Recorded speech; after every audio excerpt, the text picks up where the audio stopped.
第1118章苦修炼丹。在答应了叶仲的请求之后，萧炎的时间无疑是变得有些紧迫了起来。短短2月时间，他需要尽可能的练习，并且提升自己的炼药术。面对着那来自大陆各处的优秀炼药师，而且还要从中脱颖而出，即便是萧炎也是感到了一些压力。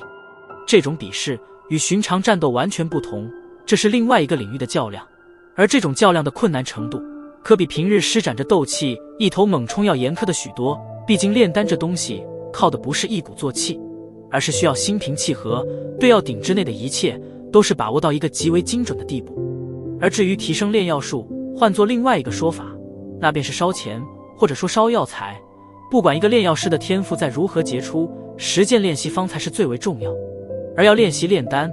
那么药材自然是不能少。到了萧炎这种级别，即便是用来练手的药材都不是寻常之物，若是背后没有雄厚势力支持的话，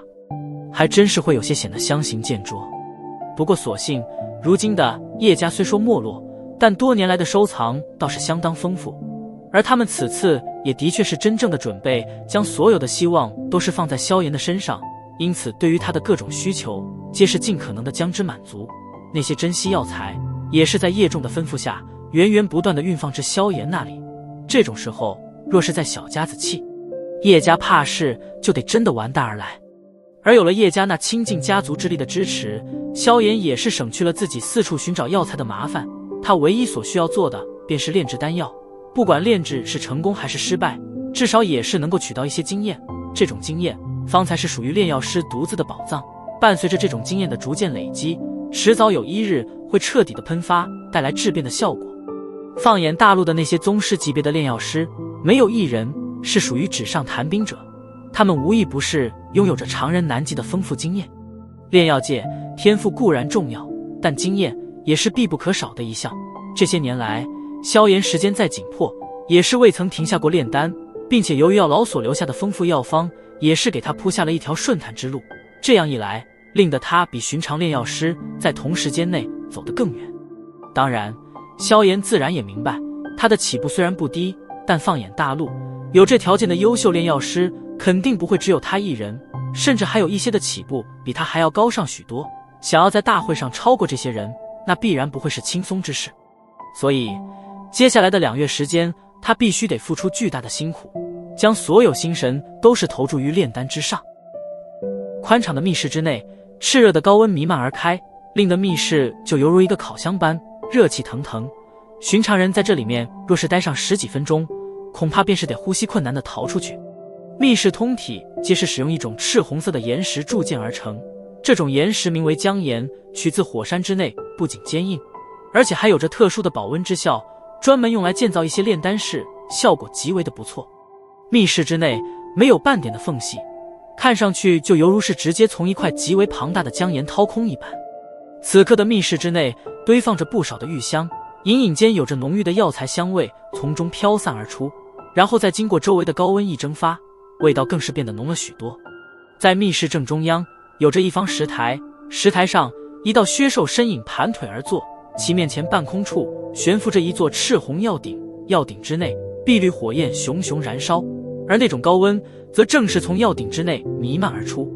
盘坐在此的自然便是苦修炼药术的萧炎。自从在感觉到时间的紧迫之后，他所有的时间几乎都是投注在了此处，只有一有空闲便是开鼎炼丹。如此这般，虽说苦累，但为了3000焰炎火，这些苦自然是算不得什么。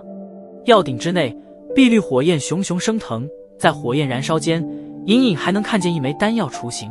淡淡的丹香自其中弥漫而出。丹药的雏形在火焰的炙烤下逐渐的变得浑圆。约莫1个小时后，萧炎紧闭的眼眸突然睁开，屈指一弹，药鼎盖弹飞而去，一道青色红芒自药鼎内爆掠而出，然后自动的投入了萧炎手中。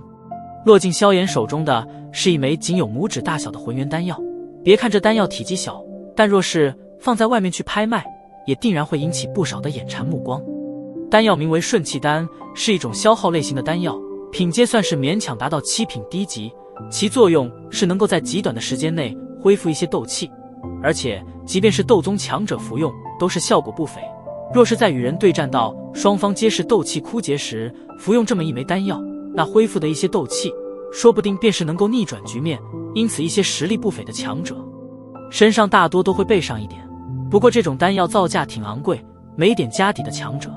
恐怕还真是不可能随随便便的服用。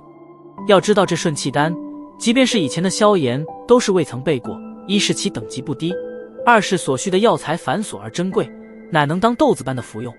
从那戒中取出一个玉瓶，萧炎将手中的这枚顺气丹放于其中，此刻的玉瓶内还有着6枚相同成色的顺气丹，而这也是萧炎这将近20来天的收获。在这密室的半月多来，萧炎基本是足不出户，反正药材用光自会有人送进来，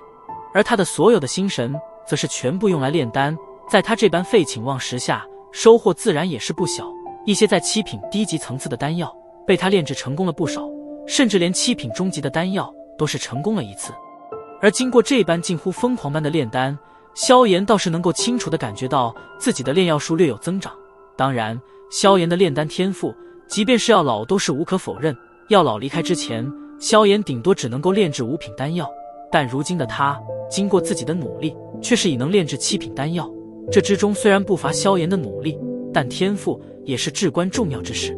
不过这20来天的疯狂炼丹，令得萧炎有些愕然的，竟然是他发现体内的斗气居然也是在以一种缓慢的速度徐徐的增长。事后略一思量，倒是恍然，炼丹本来就是一个消耗巨大的活，这种消耗不论是斗气还是灵魂力量都不轻松。这段时间体内充盈斗气一旦挥霍殆尽，萧炎便是立马进入修炼状态，待得斗气恢复之后，又是马不停蹄的继续开工。在这样的消耗与补充下，斗气有所增强，倒也并非是太过奇怪的事。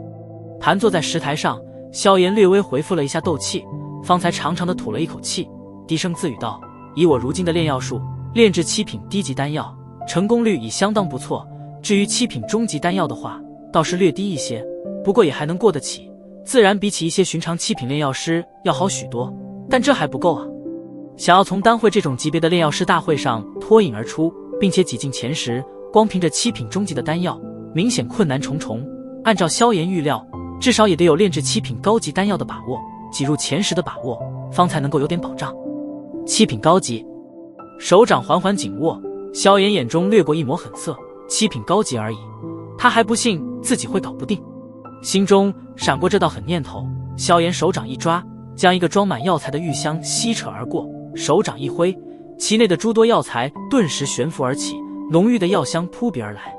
萧炎轻吐了一口气，屈指一弹，药材掠进药鼎之内，随着其手印变化，药鼎之内的碧绿火焰再度猛烈燃烧而起。萧炎闭关炼丹的那股疯狂劲，即便是叶仲等人都是有些感到担心，旋即又是有些叹息。萧炎能够在这般年龄取得现在的成就，果然不是凭空得来，与他的这种疯狂劲比起来，叶家的那些年轻一辈简直就是跟废物没什么区别。萧炎的闭关炼丹持续了足足1月，这1月时间，他脚步没有踏出过一步这间炼丹室，但这般疯狂之下，所取得的成果也是相当的令人炫目。7品低级、中级的丹药炼制成功的数量也是越来越多，甚至那7品高级的丹药也是在萧炎屡次的失败下炼制的逐渐有些得心应手起来。看这模样，指不定哪一次状态好，7品高级丹药便是得出炉说不定。而就在萧炎在1月期满后还待继续苦修时，那炼丹室之内却是突然传来一道急促的铃铛声。萧炎的炼丹状态也是因为这突兀响起的铃铛声而打破，在略微一怔后，脸色也是有些变化。他知道这铃铛声是叶家的应急呼声，叶家出事了。眉头紧皱，萧炎也是迅速起身，然后将炼丹室开启。如今既然已经答应了叶家，那么他们在这期间若是出事，萧炎自然是不能不管。而且这段时间消耗了叶家大部分的收藏，萧炎也是略感过意不去。他知道叶家是将所有的希望都是放在了他身上。